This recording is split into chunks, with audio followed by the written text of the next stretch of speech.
Very good evening, my dear friends. And in this session, we are going to discuss about the Securities Appellate Tribunal under the Securities Contracts Regulation Act. What is this tribunal? This is the tribunal which deals with the resolution of disputes pertaining to the securities arising under the Securities Contracts Regulation Act.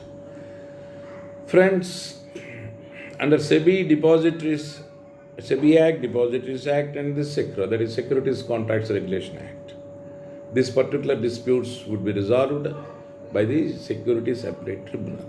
So, the adjudicating the resolution of disputes would be before the SAT, whereas the regulator happened to be for securities SEBI and the central government. Especially, I am talking of now Securities Contracts Regulation Act. The regulators happen to be the central government as well as the SEBI. The resolution of disputes, Securities Appellate Tribunal. This is what you had to basically understand with absolute clarity.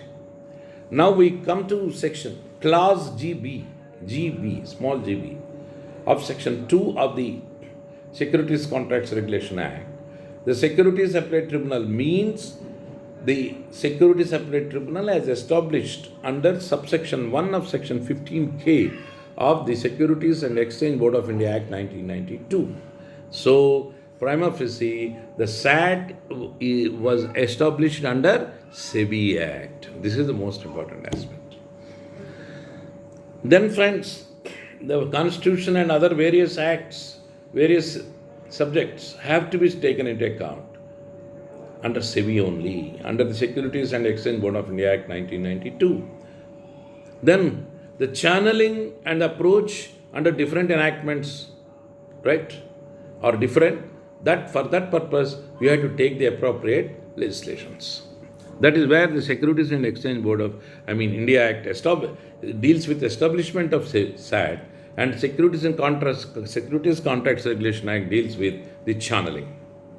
So, under section 23L of the Securities Contracts Regulation Act, any person aggrieved by the order or decision of recognized stock exchange or the adjudicating officer or any order made by the SEBI under section 4B of the Securities Contracts Regulation Act may prefer an appeal before the Securities Appellate Tribunal, and the provisions of sections 22B, 22C, 22D and 22E of the Securities Contract Regulation Act apply, which are relating to the procedure and powers of the tribunal, and then in such particular appeals. Where a recognized stock exchange refuses to list the securities of public companies or collective investment scheme, the aggrieved company may file an appeal under section 22 to the central government. However, now this right is not available after the commencement of the Securities Laws Second Amendment Act 1999, as under section 22A, the right of appeal is now provided to the Securities Appellate Tribunal. Sections 22A to 22F also contain the provisions on the powers and functions of the tribunal. I rather advise you to refer to the provisions under section 23, O to 31 on the power to grant immunity offences by companies, the power to make rules and regulations by the central government and SEBI under the Securities Contracts Regulation Act. For SEBI, I would again request you to go through the subsection 1 of section 15K of the SEBI Act 1992 with regard to the establishment of SAT, and then other related provisions thereon with regard to its powers and functions, and especially under channeling, for channelization approach, the Securities Contracts Regulation Act has to be read under the provisions 23L and then 22B, C, D, E, and then in fact 23L with regard to the decision of the adjudicating officers, and section 4B also. And then where stock exchanges refuse to list the securities or such disputes, 22A. Then 22A to F contains the powers of SEBI thereon. The powers of the SAT thereon. So with this particular background, we conclude our discussion on the provisions of the Securities Contracts Regulation Act 1956, my dear friends.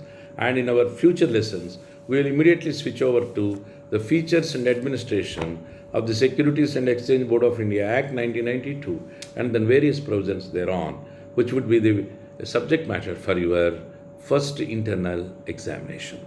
In fact, greatly the subjects pertaining to your first semester, this particular last semester and then first internals has been already covered in this particular SECRA. SECRA means Securities Contracts Regulation Act 1956. So I request you to study well and then well prepare. I will take you through the SEBI most probably in our next lessons and then we will deal with rather elaborately. Thank you, my dear friends, and I wish you all the best. Good day, good night.